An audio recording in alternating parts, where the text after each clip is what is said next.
5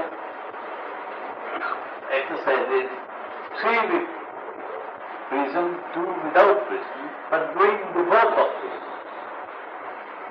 I'm sure you people have not done it. And that is why the meaning of one-pointedness you only find in your dictionary and not in your mind. See?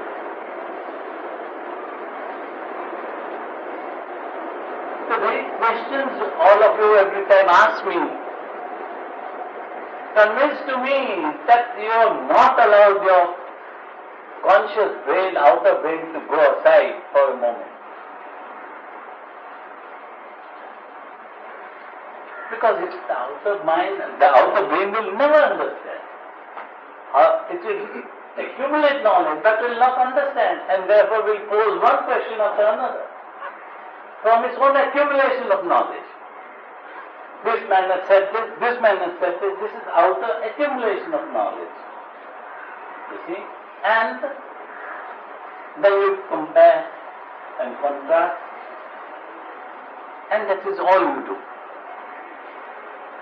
While the outer brain has to time and again get aside, let the inner brain have its understanding, pass on the understanding. Am I clear? Am I clear? Have you all got a prism at home? At least make good use of it. Another thing with prism is, people are anxious that the prism should disappear. People are all anxious when they do their prism exercise, that the prism must disappear.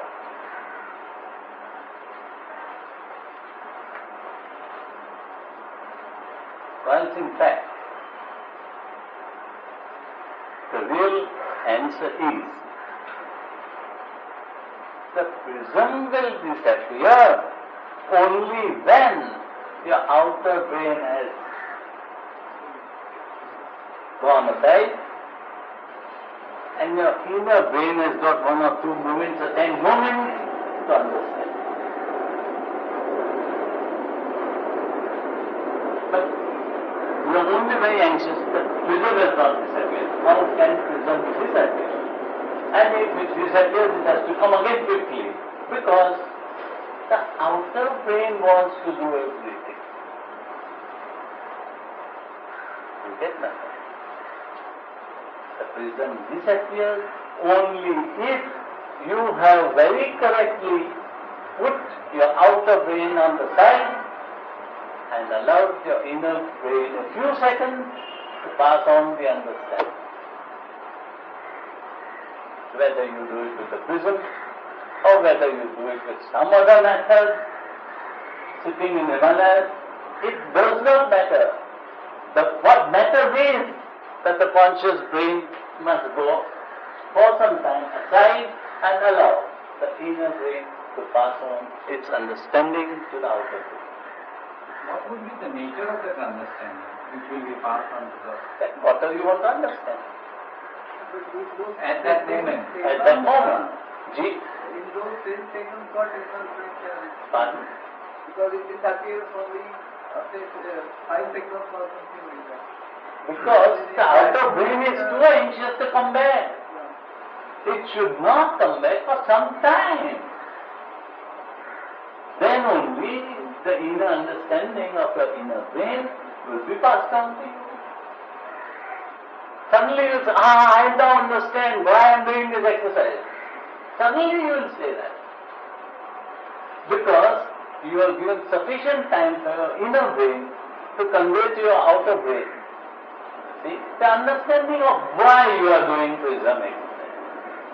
You get that point? You see, that sudden, like ultimately is Eureka, that sudden thought must come, oh, I understand. You see, that is the moment where the inner brain conveys to your outer brain. And that is why the 5 simple exercises with the prism and without the prism. that you just hear me, do nothing. When you go home, you do nothing. When you are here, you hear me.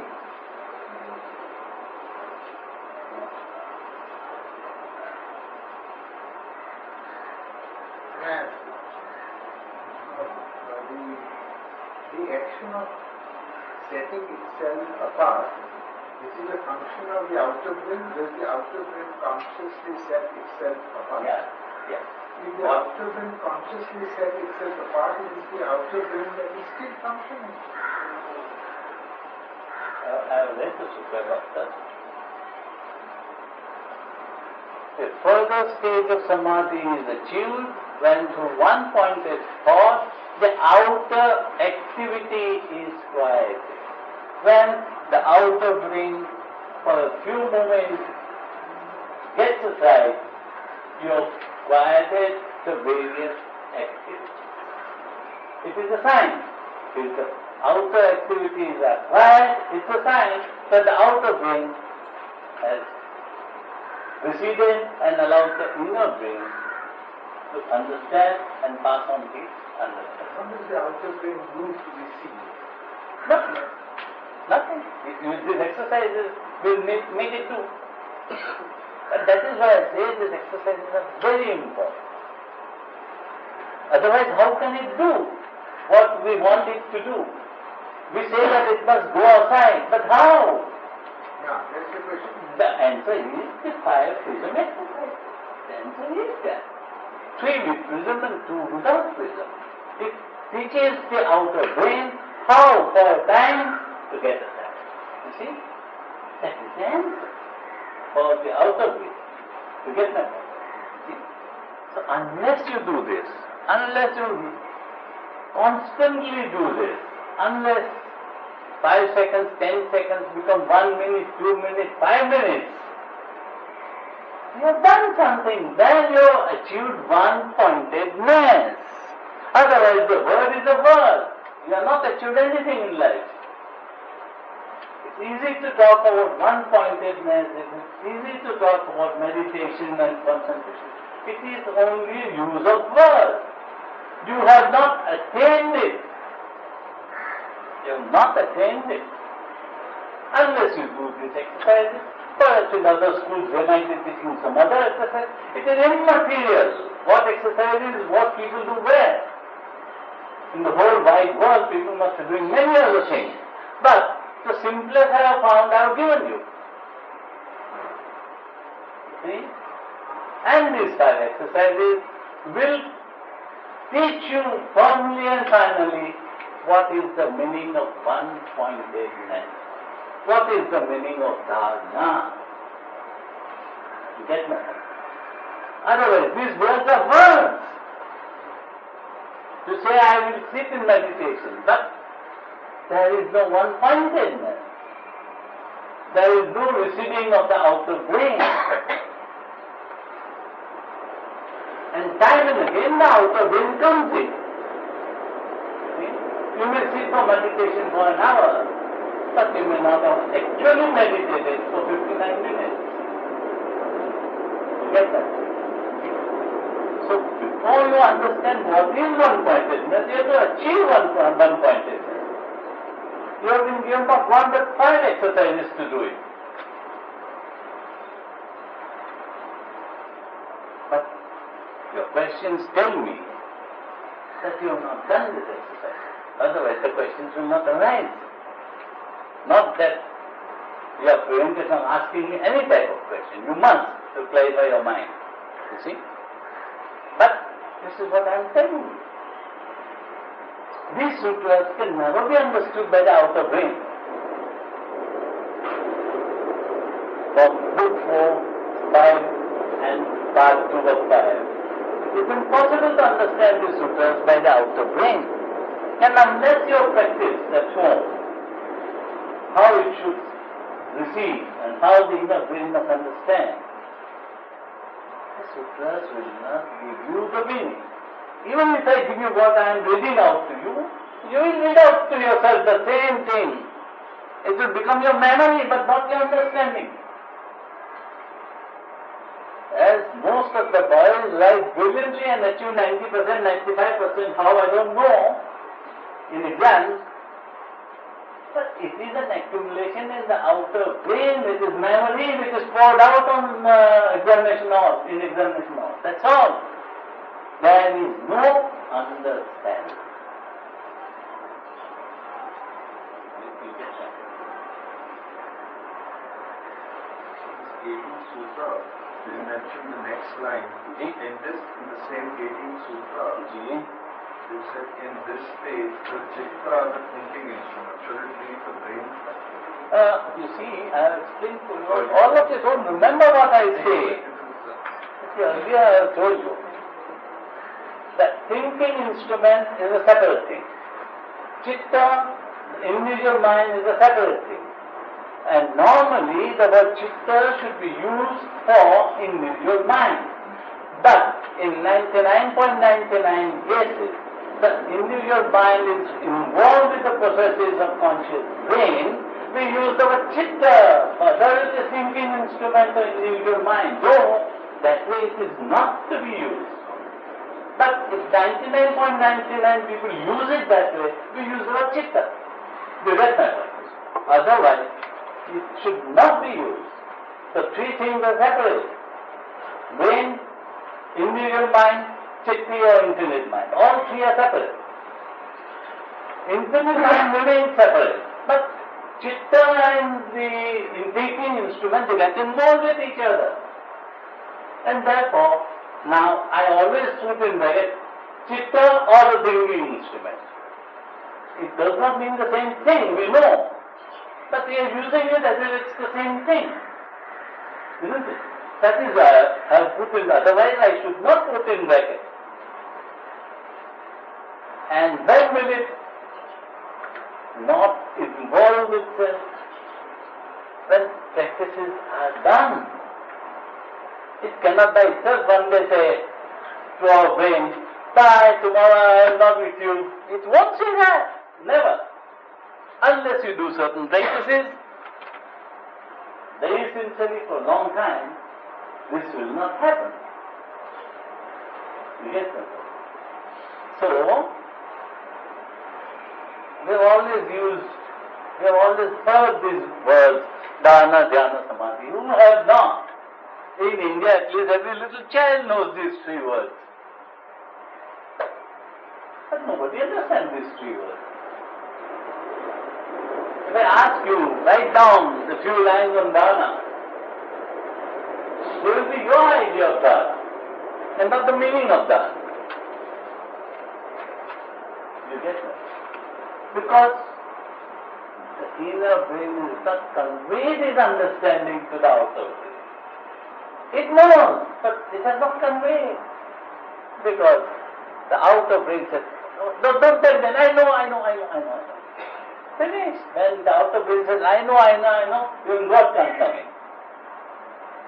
You get that? It has not learned to get aside for a little while. And yoga's first step is that the conscious brain must learn to get aside. For much better things to happen. The inner brain is only the first step. The individual mind is the second step. Chitti is the third step. And ultimately divine fragment, communication with. But as long as your outer brain chatters, these higher sources are kept away. And the whole idea of yoga, the whole basis of yoga is one simple way of keeping the conscious mind, the outer mind, the conscious brain, the outer brain from obstructing. It has to learn that politeness of welcoming higher people and not taking the chair as I have done foolishly. You see? So, this is the whole idea. This is yoga. The beginning of yoga is here. And the end will be here only if you do not understand this very basic principle of yoga. Of course, at a later stage, your individual mind and even chitta is an obstacle. But we are not talking about that now. The first obstacle, your concrete brain, your outer brain, it is one of the worst obstacles. How will you put it aside? You get my point? Supposing you do your prism exercise. Start religiously from tonight. That no, now I must do all this. But if you have not done your refining properly, refining exercises, certain sensitive points inside your body-brain system will not work. So the communication will not take place. Even if your concrete brain were to get aside, if there is no line of communication established, the understanding does not flow. That means you have to do your refining exercises to break down various granthis. There are granthis in the brain, there are granthis in the body. If they are not broken down, they will prevent communication. So even the doing prism exercise will be hindered if you have not done the refining exercises. You get my point? These are given to you with some idea, with some motive to help you. But if you think that what can exercises do? Sorry, I can't help you further.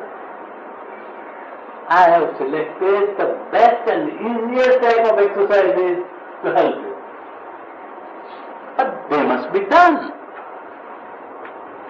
You can't jump to phase exercise straight away. And your phase exercise won't help you. If you have not done refining, if you have not done your prism, they are all interconnected, that is I have given you. And I have given you earlier, and I have come to this now.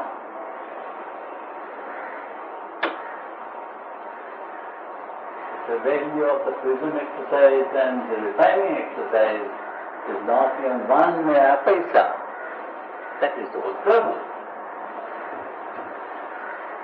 If sufficiently valued, today it is valued by all of you as 1 naya paisa.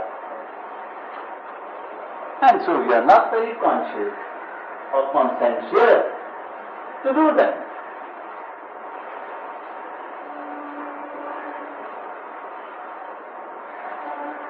I don't say that what I am teaching you is the best in the world. But it is enough to give you what you want. Because I don't know what people are teaching in the world. So I can't make it plain. But I can assure you that I have done this and I know what the result can be. And it will give you sufficient result. But they should be done. Today I have a call. Tomorrow my brother is coming to the airport. It will not work. You can miss your meal but not the exercise. You can miss your sleep but not this exercise. If you come to that firm understanding, firm determination, then these exercises will do for you what they are expected to do for you.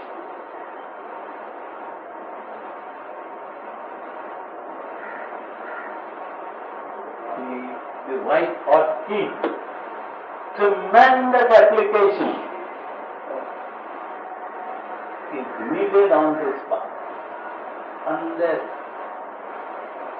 total dedication is not there, nothing will happen.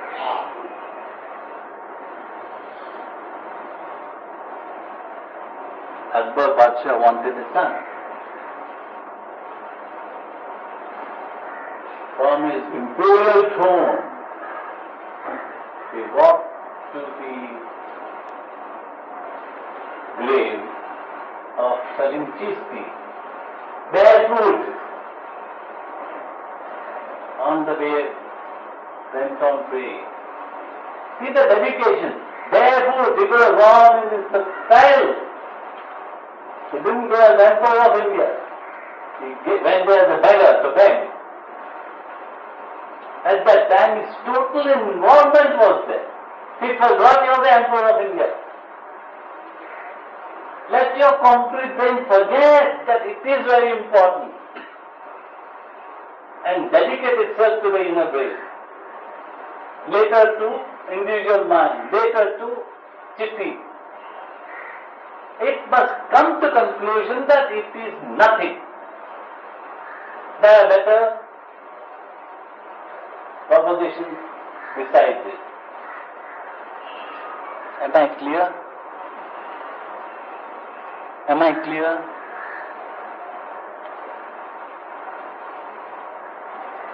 One small question. Is inner and outer brain both part of the thinking instrument? Our thinking instrument, we have always clearly stated, it is the front lobe, which is IESM, the memory pool at the back, and the incoming impulses.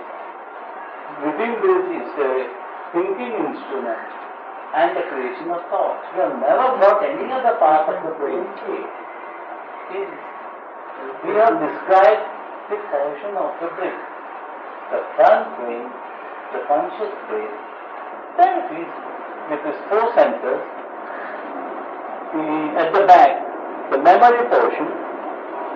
Then the incoming impulses, by the arrows you see, this is your thinking instrument doing the thinking, and rest of the brain is good for making calculations. At this present juncture. That's the seat of the inner brain, the rest of the brain outside this thing instrument. What is the location of the inner brain? That's what I'm asking. You have heard me, no? You have described the outer brain's structure. And I am not fully explaining. Silently. Yes, true. But I want to, because your terminology, earlier terminology seems to conflict. You've been talking Tell me how. You're talking about brain A. You have been thinking of brain A as the instrument, the thinking instrument. Yeah. What is brain A? What is brain A? The impulses. You see that? No, you see that? Yeah. The front portion with those four centers, here, that part of memory pool, the shallow, and the incoming impulses that make them work. Fine. But Understood. Now, is brain B and brain A1, and has it anything to do with when you go to brain B, you go to the left midbrain, then you go to the right midbrain, they are not going to various parts. What is the location of brain, the inner brain? The silent area. Silent area. That is very separate from A1 and B. Let it be separate. That is the point of understanding. The left midbrain can do a lot, the right midbrain can do a lot. I am not bothered about it today, just now. I am bothered with the silent area and I am bothered with the thinking instrument area. The thinking instrument area is the outer brain, the silent area is the inner brain, and there is no communication between these two areas, though the distance may be a few inches. You see, there is no communication because no communication was ever consciously established. So there is no structure to the silent area, only a location. So if you go deep into the brain, it will require an eternity to understand. Because the most intricate creation of God is brain. So let us be good enough to understand that the area we have known as silent brain is the inner brain. It can understand this concrete outer brain thinking instrument cannot understand, it can accumulate knowledge, and there is no communication established between these 2 points, and therefore real understanding does not come. I'm not lost, but I must clarify. You see, Go on. in the process of between the silent area and the thinking instrument, no role is played in between by the brain A or brain B1, brain A1 or brain B. Will it satisfy you? To know. Yeah, I want to know whether if there is any intermediate A1 and B. Each part of the brain has a particular function. The top 2 millimeters we have seen is the cortex, with its many centers that they are in communication with the body-brain system. Then you have the front lobe. Then you have the memory, or the unconscious brain. Then we have the left midbrain below 2 millimeters and we have the right midbrain below 2 millimeters. But right inside in the midbrain is our silent area. All that we have done that. I want to know And whether the only communication is directly from the there is only from silent area to concrete brain and from concrete brain to silent brain. There are different parts from concrete brain to left midbrain, from concrete brain to right midbrain, but we are not talking about that now, only between concrete brain, thinking instrument, and the silent area. See the chart there. If there is a link between the silent area and the front brain, concrete brain, memory does not come in. You get my point?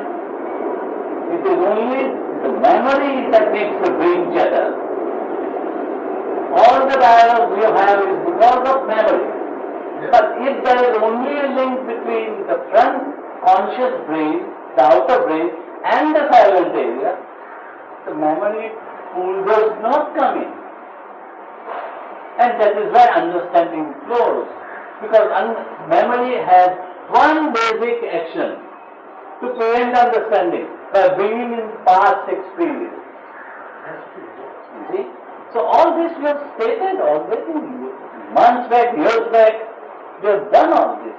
But all today we do is the inner brain area and the concrete outer brain.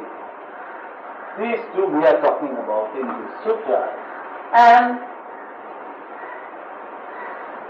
Patanjali tells us, if this brain can learn to get aside for some time and let the inner brain work, there will be understanding. That is all he says. And how we shall do it? How will the outer brain get aside? We are not free to make mistakes. That will teach you how to keep the concrete brain, the outer brain aside. But you have not done it. Unless you now do these exercises, the idea will not sink into your brain. Because unless you do these exercises, how to understand you will not understand. You see, it's not a laughing matter. It is the most serious matter that you cannot understand. And you are trying to learn how to understand. It is very serious. And Doctor, in all his seriousness, is trying to question me for your benefit. His questions are not meaningless. He, on your behalf, is asking me questions, trying to understand him also. You get my point? So, Doctor, am I clear? Somewhat? You can come to fresh questions. Okay. The samadhi just described. You see, the word samadhi is freely used. Actually, it is one-pointedness. You write there, one-pointedness. Even in 18, a further stage of one-pointedness. In 19, the one-pointedness stage just described. You see, all this you read as one-pointedness and don't use the word, because you see, in your mind, you have got various meanings of samadhi. And your mind again, your outer mind, will take you there. It's knowledge. This knowledge is deadly. It will prevent you from understanding. And therefore, the wrong word use will take you in the wrong direction. So instead of that, write one-pointedness and read. It is much more clear. Even in 18 it is clear. The further stage of one-pointedness is achieved. In 19, the one-pointedness stage just described. You see, you read like this. Samadhi is not samadhi. It is also one-pointedness. But in our mind, samadhi has very many meanings. Is anything burning?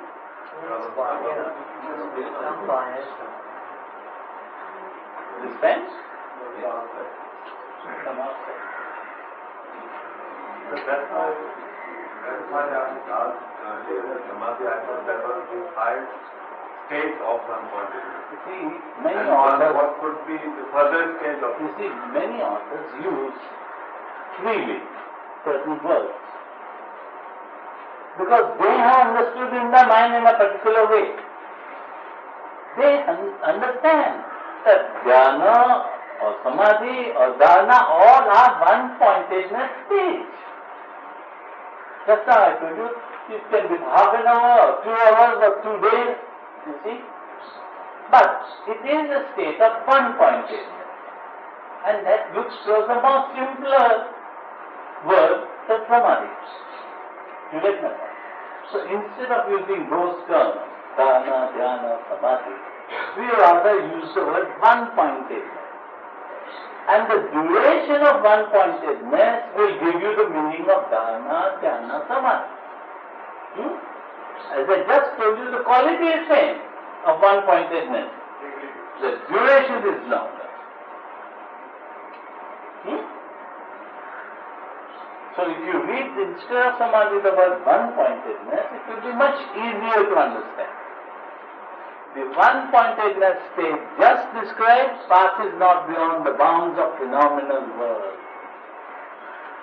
It passes not beyond the gods and those concerned with the concrete world.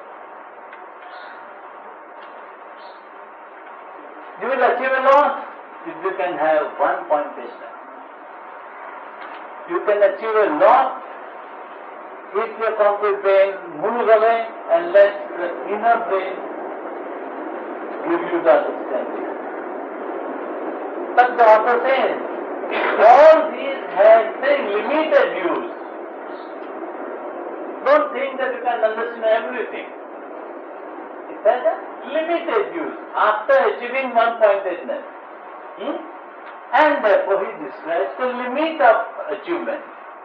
Here you have achieved one-pointedness. The one-pointedness state just described passes not beyond the bounds of the phenomenal world. It will make you understand the phenomenal world. You understand now?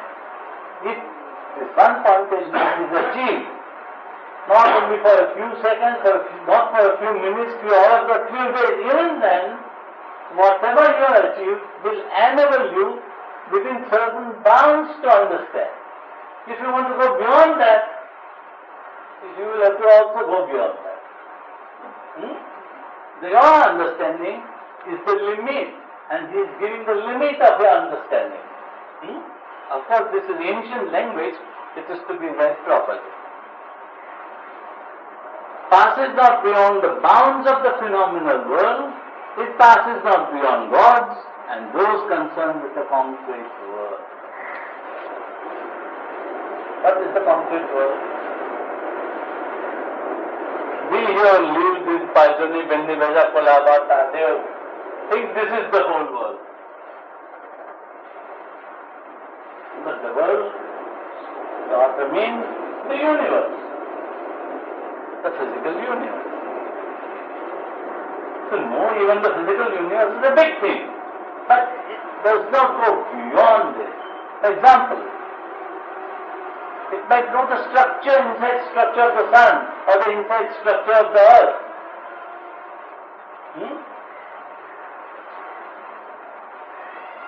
Why were they created? That again requires one-pointedness on another plane. See, there's so much to go further. The author means clearly that there's so much to go further. that even if you have achieved one-pointedness, and for a long duration you have achieved your one-pointedness, even then your bounds will be this. Now, the universe is Brahman, Daiva Brahma. And we have called it the celestial bubble. You will understand the bubble. Is it worth understanding a bubble? Is it worth understanding a bubble? For that you have to still go further in your understanding. Why is the bubble there and what is beyond the bubble? So, there are stages and stages. So the author says, please don't come to the conclusion that you can maintain one-pointedness, base together. You'll say, oh, I have reached, gone much beyond now. Your limitation is this. To achieve deeper things, you'll have to go much further. And that is why, going much further than one-pointedness of a particular order, the Shastras have used the word Pratyahara, Dana, Dhyana, Samadhi to describe the bounds that can be greater and greater and greater. You get is it understandable now? You see? So the terms of Dana, Dhyana, Samadhi we can understand by one-pointedness in our brain. Because ultimately, we are human beings. Ultimately, this is a physical body. Ultimately, we have a physical brain. We are living in a physical universe. So, all the translation of understanding must come to this level. Isn't it? That is why you have been given a brain. So that in a physical world, to understand what is much beyond, there must be a possibility for this brain to understand. And the first stage of one-pointedness is this. And there are many stages beyond. Is it clear? That's my question. Yes. In the one-pointed initial understanding of the phenomenal world, besides the understanding of the structure of the sun, let us say, would it also involve understanding the structure of fear?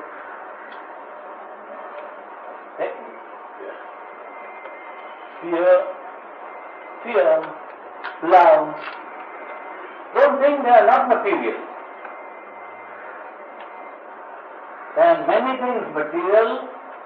If you don't see it, it does not mean they are not material. These emotional processes are also See, what is the product of a human being is material. Fear, love, all these emotions are the product of a human being created by the false understanding of the concrete brain. And therefore they are as much material as the material universe is, or the material world is, or the material body. Here, we have a feeling that what we can't see is not material. No. We will not see many things that are still material. In this room, there are so many cubic feet of air. Because we don't see it is not there. So, fear, love, and all the emotions are the product of our own body-brain system. And therefore they are as much material. cellular as well as astral. Cellular as well as molecular. Our world. We are so far avoided words that are known, like astral. Why? Because you have an understanding by reading something, and you must bring in some of that understanding. That is why I have used the word cellular, molecular, mental, or atomic.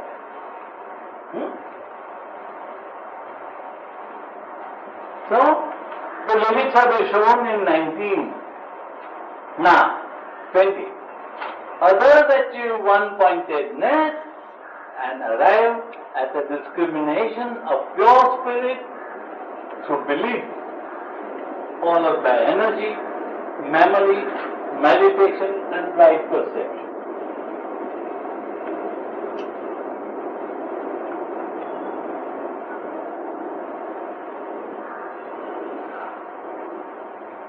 The first word is belief.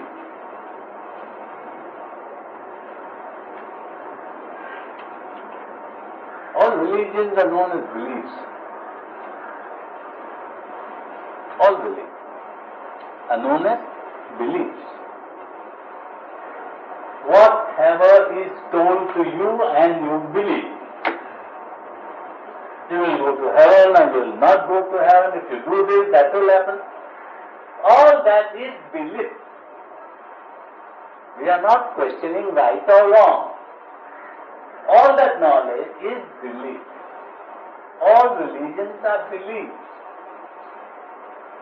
We are not saying religion is wrong because belief. No, we are not going further into the details of all this. We say all religions are beliefs because we believe whatever we have been passed on to, or we have heard, or we have read, or we have parents or teachers or gurus who have told us, we believe. We believe there is a heaven, there is a hell. We believe that the chief priest, if he were to give us a note, we can go to heaven in spite of doing very bad action on earth. These are all beliefs. 5 centuries ago, the king of France paid a ransom to the Pope to go to heaven for his very many misdeeds. Even today, the high priest of the Moorish gives us sleep to the dying to go to heaven. Human mind has not progressed. So we are flying in air, we are going underwater, but our beliefs are that only today also, in the atomic age, talking about the 21st century that is very near, our beliefs are same. You want to sleep to go to heaven? Well, these are beliefs. We don't say it is right or wrong because we are not involved in religion. All religions are beliefs. So one of the methods may be religion, belief, followed by energy. What does that mean?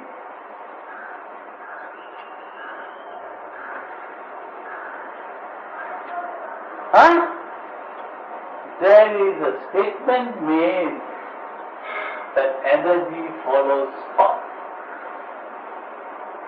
Energy follows thought. If you do particular exercises with a particular thought of achieving something, energy follows there. Then you don't need beliefs. So as you do your practices, you don't need beliefs. You don't need a chief to go to heaven then. Followed by energy. Energy means when you practice something, you create energy. And you direct that energy to certain spots in your body, brain system. And therefore, certain refinement, certain upgrading takes place. Clear? You can hear me there? Okay. So, different methods in the world. The author doesn't say follow me only. He says, others achieve one-pointedness and arrive at the discrimination of pure spirit through belief, followed by energy, memory. How does memory do it? Look there. Our famous charts are there. Memory. There are two parts. One is shallow, the other is deep. The deep memory is all your previous births and all your previous actions. In yoga at a certain stage, you have to consciously open this door, learn your deep memory, go into the past, learn what mistakes you have made. Yoga is not joke. There are many things to be done and learned in yoga, in higher aspects of yoga. You see, one of these is memory. You see, one word memory means so much. It means that if you can unlock the deeper area of memory and go into your 10,000 past lives or more and study how each time you have been affected. How will you study that? You have to study memory patterns. But before that, certain exercises have to be done. Because memory is not concrete to be seen. Incoming impulses are not concrete to be seen. You just come here to meet me and say, hello, it won't help. So memory, you got the idea of memory now? In what sense it is used? What exercises are basically For using past memory, and today asking you to forget your present memory. We are there. We'll come to it later. But today what we are learning is the concrete mind to be set aside. And concrete mind cannot function without present memory. Memory is so very much needed. And memory is so very obstructive in the past. You get that? This exercise which you gave, you have to write on the piece of paper some words. That also to apply your concept. That will be separate.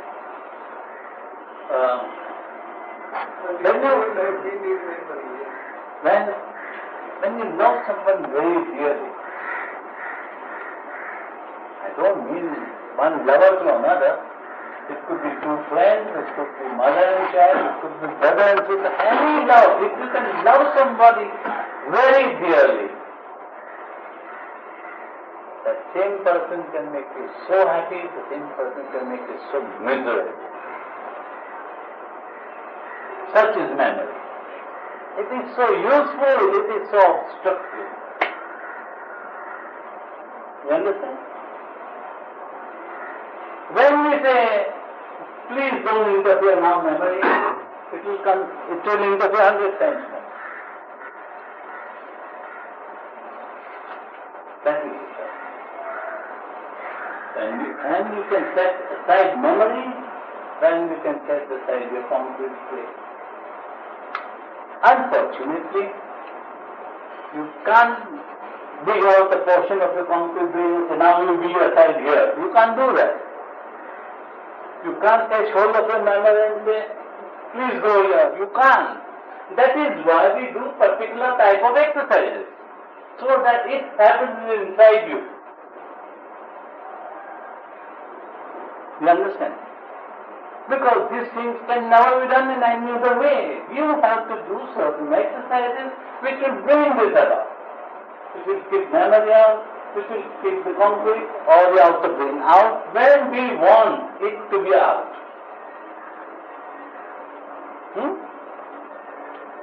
So, this is memory. The author wants to convey that this one single